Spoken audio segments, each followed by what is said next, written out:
Assalamualaikum warahmatullahi wabarakatuh. Ketemu lagi terkait dengan channel Lintasan kita.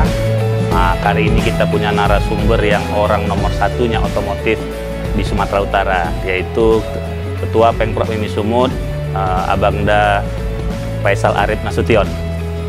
Saya biasa manggil Om nih, panggil Om Faisal aja. Om, sehat Om? Sehat, alhamdulillah. Ini rencananya kita akan korek-korek Om Faisal dulu dikit, biar para rekan-rekan yang lain tahu bahwa di mana program kita tentang balap motor dan event-event lainnya. Tapi yang utamanya kita sini tentang tim balap motor PON Sumut kita, Om. Jadi mungkin kan teman-teman juga belum tahu siapa atlet yang sebagai perwakilan kita, siapa itu, apakah program-programnya, kapan balapan dari PON itu dimulai. PON 20 di Papua, ya Om ya? Jadi mungkin yang pertama saya mau tanya ini sama Om Faisal, biar menginformasikan juga pada rekan-rekan yang lain. Kira-kira apakah nih persiapan dari tim PON Sumut kita menghadapi Pekan Olahraga Nasional di Papua nanti bulan Oktober, Om?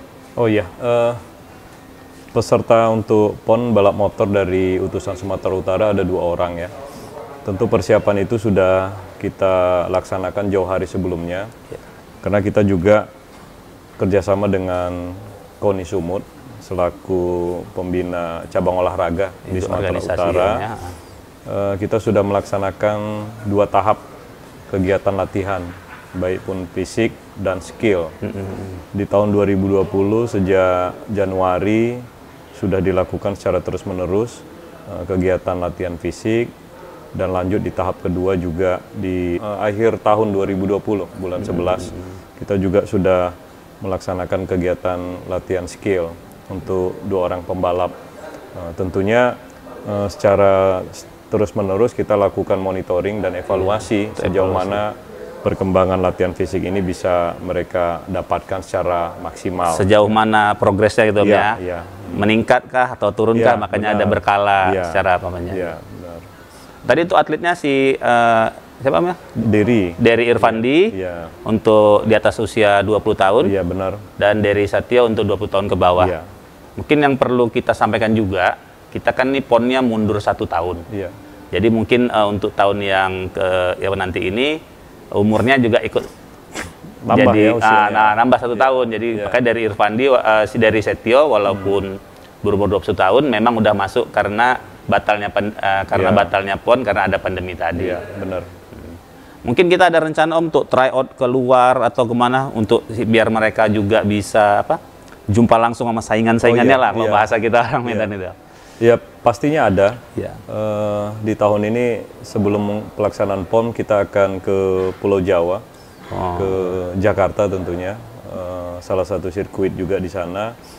Dan kita berharap nanti pada saat uji coba ini ada peserta-peserta dari provinsi lain juga yang akan mengikuti uji ya, tryout tadi itu tadi ya. Jadi biar macam mana aktual balapan nanti saat di PON bisa ketemu langsung di situ ya Om ya. Jadi sudah bisa merasakan lah atmosfer yang sebentar lagi akan persaingannya yang tadi itu. Tentu ini juga memberi peluang juga. Karena kita ketahui kan ini 2 Dery ya. 2 bersaudara nih. 2 bersaudara ini kan punya jam terbang juga yang cukup baik ya. Jadi sudah tahu siapa-siapa saja yang akan menjadi lawannya di PON nanti di 2021 ini gitu. Jadi kita berharap nanti uji coba ataupun tryout ini di Jakarta ada juga dari provinsi lain yang juga ikut terlibat sehingga dapatlah nanti apa yang diinginkan dari masing-masing pembalap kita ini. Jadi dengan lawannya yang langsung nanti saingannya di PON, kita harap tahulah kekurangan kita di mana. Karena di bulan 7 ya rencana Om ya? Iya, bulan 7. Jadi bulan 7 berarti kita ada waktu 3 bulan lagi untuk koreksi di mana kurangnya segala macam. Jadi teman-teman sekalian, padahal perwakilan kita yang nanti sebagai atlet Sumut itu adalah Dery Irfandi, juga kita udah tahu dia pernah menjuarai nasional secara pemula. Juga tahun kemarin juara region tahun 2019. Dan Dery Satio sendiri adalah pernah mendapat juara nasional pertama tahun 2016 untuk kategori novice. Karena itu. Mungkin ya harapan kita mereka ini bisa memberikan yang terbaik lah Om ya. Oh iya, pasti. Walaupun mungkin kan persaingan di balap motor itu sangat ketat, apalagi 20 besar pembalap itu jaraknya cuma satu detik per secondnya aja. Cuman kan kemarin kita Pak pelatih Om rencana mau tryout ke Papua, tapi sama orang sana nggak diizinkan Om. Itulah keuntungan tuan rumah Om ya. Itu dia. Kalau tidak bisa tahu ya kondisi trek di sana ya. Iya, jadi kemarin kan tadi cerita juga dengan Pak pelatih Om Daniel, kita cari di mana event yang seluruh pesertanya itu kemungkinan besar itulah yang lawan dari bersaudara nanti di PON Papua. Itu. Mungkin kalau untuk program ke depan dalam menghadapi ini kita bekerja sama dengan pihak KONI gitu Om ya. Oh iya pasti. Karena untuk memfasilitasi kita tadi. Karena setiap pelatihan semua didata. Ada program-program yang terkhusus gitu. Kira-kira Om, untuk kita PON Papua nanti apa ya hambatan atau tantangan kita yang paling besar? Secara pelaksanaan kah atau secara apa? Iya, pasti ada lah ya hambatan yang tentunya bagi pembalap sendiri ya. Trek ini kan trek baru ya, artinya ya keuntungannya semua pasti belum pernah merasakan trek yang baru ini. Keuntungan bagi tuan rumah, mereka juga sudah bisa melihat kondisi trek ini gitu. Jadi ini tantangan juga.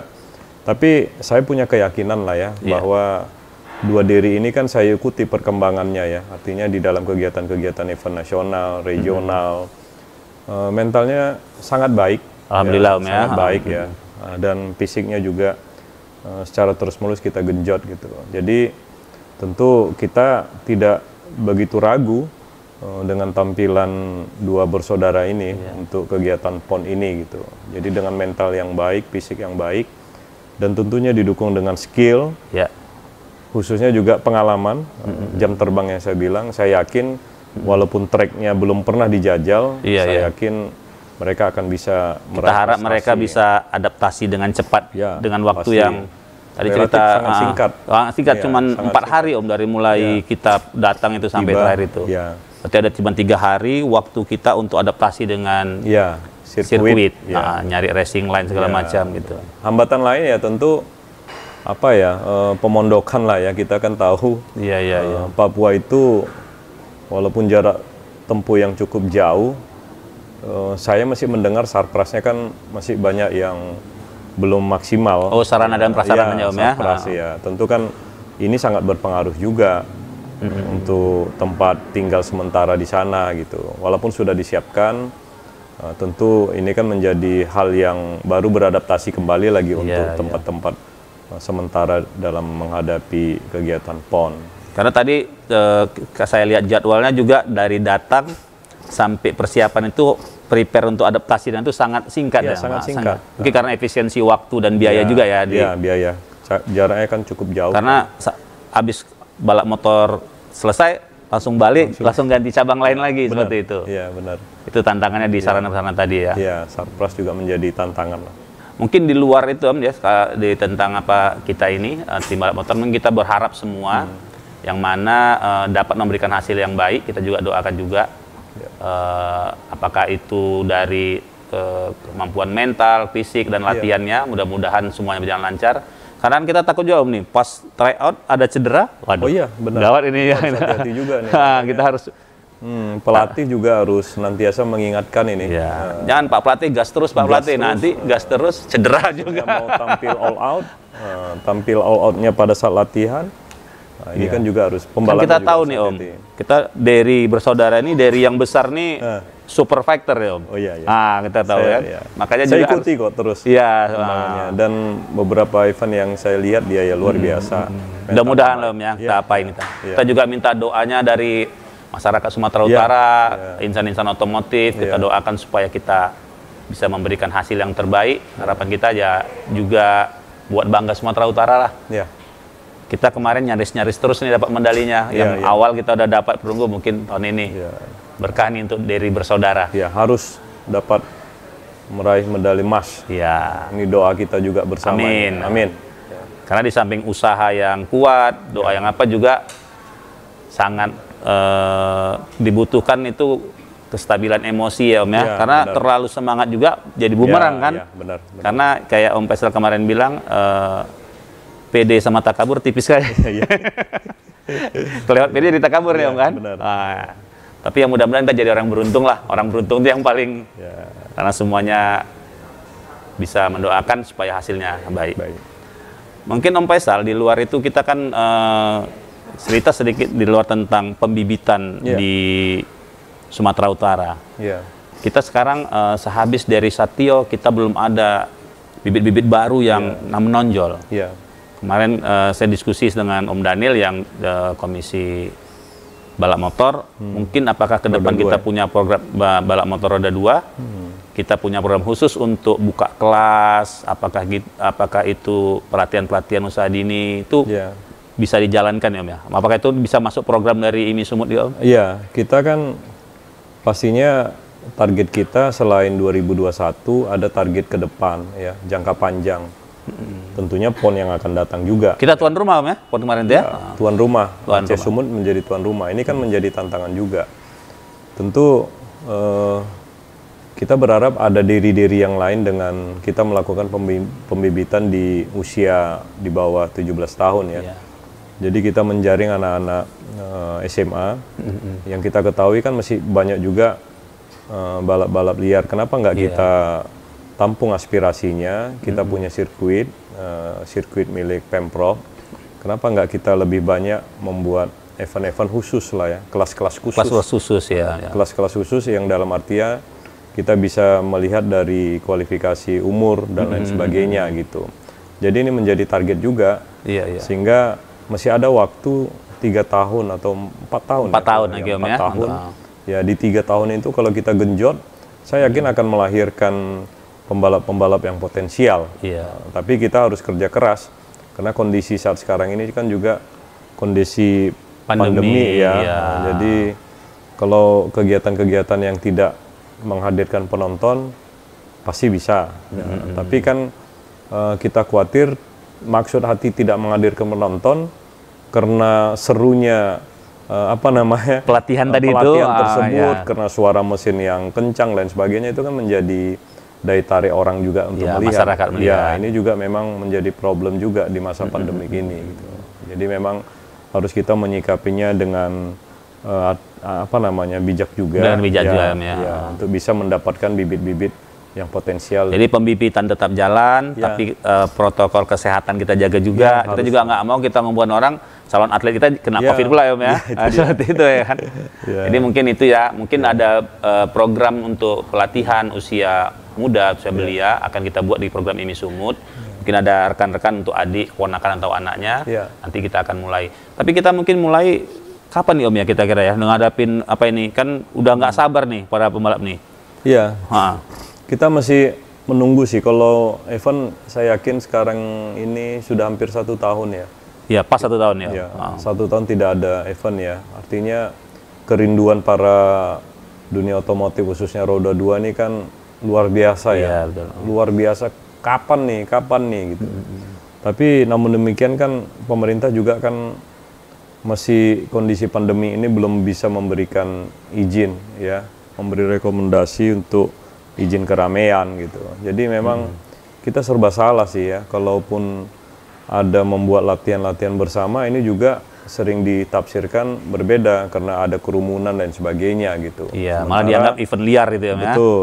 Sementara pemerintah senantiasa menyampaikan 5M, ini harus kita hormati juga dong. Ini kan dalam kondisi pandemi ini bagaimana harus senantiasa memakai masker, menjaga jarak, mencuci tangan, menghindari keramaian. Ini kan memang harus kita dukung juga. Jadi memang ini membuat dilema juga bagi kita, bagi pembibitan ini. Karena kita buat pembibitan ngumpulin orang tadi Om ya. Pasti, itu sudah pasti. Artinya ketika dia ingin mengikuti kegiatan tersebut pasti bawa teman, dia bawa mekanik, dia bawa pelatih gitu. Artinya kepingin semangat dihadirkan oleh teman-teman yang lain. Ini kan juga harus hati-hati gitu. Jadi memang ini tantangan juga bagi kepengurusan di masa pandemi ini gitu. Event-event yang lain juga kita berharap berakhirlah pandemi ini ya, karena kalau event ini berjalan, tentu ini kan berakibat juga terhadap perekonomian masyarakat juga. Betul. Maksudnya sih ketika event berjalan bisa perekonomian bangkit juga. Tapi ini juga harus disikapi secara bijak juga. Tidak serta-merta juga ketika event kita jalankan, perekonomian menangkit, tiba-tiba itu menjadi apa namanya? Jadinya malah penyebaran ya? Bukan, muncul klaster baru. Klaster terbaru. Iya, jadi kan yang membuat dilema ya kan, perekonomian harus ditingkatkan. Tapi tetap jaga protokol kesehatan ya. Harus dijalankan gitu. Nah, kita khawatir jangan ada muncul pula klaster setiap event. Itu yang kena pengurusnya. Ini juga berdampak nanti ke kita. Kita semua sebenarnya Om ya. Kita berdoalah karena kita senantiasa juga berkomunikasi dengan pengurus pusat agar ini bisa ada suatu solusi atau kebijakan atau keputusan yang menggandeng pemerintah agar event-event yang berskala tingkat daerah ini bisa berjalan mungkin dengan mematuhi protokol kesehatan atau tidak tidak menghadirkan penonton. Nah, ini kan memang yang tapi berat Om ya. Apalagi kita tahu kan balap motor ini sangat asik tuh ditonton gitu ya kan. Malah beberapa event ngakalnya dengan cara live streaming segala macam. Cuman kayak di sirkuit pancing Om kan dekat dengan jalan raya. Itu dia. Kadang kita tutup gerbang latihan pon aja Om Daniel sama atlet yang di pinggir luar pagar pada berhenti lihat semua seperti gitu. Kan kerumunan ya. Yang kena jadi nanti kita juga. Malah Om Daniel ngakalinnya separuh sirkuit cuma dipakai Om, yang ke dalam sana aja. Tapi apakah dengan adanya vaksinasi untuk masyarakat yang udah mulai nih Om, kayak di Deli Serdang saya tengok guru-guru udah mulai Om sebagian udah apakah itu nanti bisa kalau udah tahap keduanya sampai ke masyarakat, apakah ada waktu dekat kita bisa buat event itu Om ya? Iya, itulah harapan kita kan, vaksin berjalan, tenaga kesehatan sudah tahap 1 untuk guru-guru juga udah ya Om ya? Pelayan publik. Pelayan publik ya. Terus usia lanjut ya. Termasuk beberapa masyarakat juga. Ini memang secara terus-menerus saya melihat pemerintah terus mengenjot agar semua masyarakat bisa divaksin. Ya kita lihatlah, mudah-mudahan perkembangan vaksin ini mengurangi kasus-kasus baru. Apabila itu nanti pemerintah sudah melihat sudah banyak grafik penyebarannya menurun, dan anak-anak sekolah sudah mulai beraktivitas ke sekolah tatap muka seperti biasa ya. Mungkin memberi peluang untuk kegiatan-kegiatan olahraga otomotif bisa diberikan izin atau rekomendasi. Itu harapan kita, doa kita lah. Doa kita sama-sama. Ya. Tadi Derry curhat deh Om. Saya belum tekan kontrak nih karena jadwal belum kata dia. Semua juga gitu Derry ya kan. Jadi bukan hanya itu, semua kita nunggu juga. Mekanik nunggu, kru juga menunggu. Karena kayak Om bilang tadi, dengan adanya event itu roda ekonomi juga berjalan kan Om. Apalagi kita di suatu event otomotif itu yang bergantung hidup tuh banyak Om. Iya, sangat banyak. Pedagang asongan aja semua itu pada nanya gitu kan, kapan ya mulai. Kita juga takut kan, kita mulai terjadi klaster. Ya itu dia. Bisa gawat kita semua. Event otomotif ini kan multiplier effect ya. Masyarakat sekitar bisa terdampak mendapat manfaat gitu. Tapi pemerintah melihatnya kan beda, sisi lain gitu. Kalau ini menjadi klaster, ini gimana? Kan menjadi persoalan juga yang harus ditangani. Berdoalah supaya ini cepat berakhir ya, pandemi ini bisa berakhir ya. Ini terima kasih nih Om Faisal ya, udah banyak informasi yang bisa kita sampaikan kepada para rekan-rekan masyarakat otomotif Sumatera Utara lah kita bilang. Kira-kira Om Faisal sebagai Ketua Pemprov IMI Sumut, apakah ada yang bisa Om sampaikan untuk para tim balap honor yang udah nggak sabar ini Om? Iya, pastilah ya. Ini momen yang baik bagi saya untuk menyampaikan pesan ini ya. Saya berharap kepada pelaku otomotif, baik itu pembalap, pelatih, promotor, dan lain sebagainya yang terkait selama ini di dalam dunia otomotif. Kondisi pandemik belum berakhir, artinya kita masih berupaya agar cepat berakhir. Upaya-upaya yang dilakukan oleh pemerintah dengan melakukan vaksinasi terus berjalan gitu. Tentu ketika nanti semua sudah masyarakat mendapat vaksin, berharap juga kasus semakin turun, semakin landai di Sumatera Utara secara umum di Indonesia. Tentu kita berharap event-event yang selama ini kita laksanakan, yang selama ini sudah menjadi bagian dari kehidupan kita khususnya di dunia otomotif, tentu bisa dapat kembali berjalan, dan ini harapan kita semua, sehingga para pelaku otomotif dapat kembali beraktivitas dan dapat berkompetisi secara baik, dan tentunya peningkatan ekonomi juga di sekitar dapat bermanfaat bagi masyarakat yang ada di sekitar di dalam kegiatan otomotif tersebut. Jadi mohon bersabar, kita berdoa agar pandemi ini berakhir. Oke ya, para rekan-rekan otomotif Sumatera Utara khususnya, kita udah dapat tadi info tentang tim balap PON Sumut, juga tentang kegiatan yang akan datang, dan program-program dari pembibitan IMI Sumut dari Om Faisal sebagai Ketua Pemprov IMI Sumut. Saya rasa udah lengkap nih Om ya. Mudah-mudahan apa ini, terima kasih banyak nih Om, udah mau hadir memberikan informasi pada kita. Semoga kita bisa secepatnya nih Om berlalu pandemi ini biar normal. Kita banyak yang nggak sabar nih ya. Saya rasa itu aja Om. Makasih banyak Om ya. Banyak. Oke pemirsa, apabila ada penyampaian ataupun tutur kata kita yang kurang berkenan, mohon dimaafkan. Apapun itu rupanya, semua yang baik akan kita sampaikan. Semoga informasi ini berguna bagi kita semua. Lintasan kita, Assalamualaikum warahmatullahi wabarakatuh.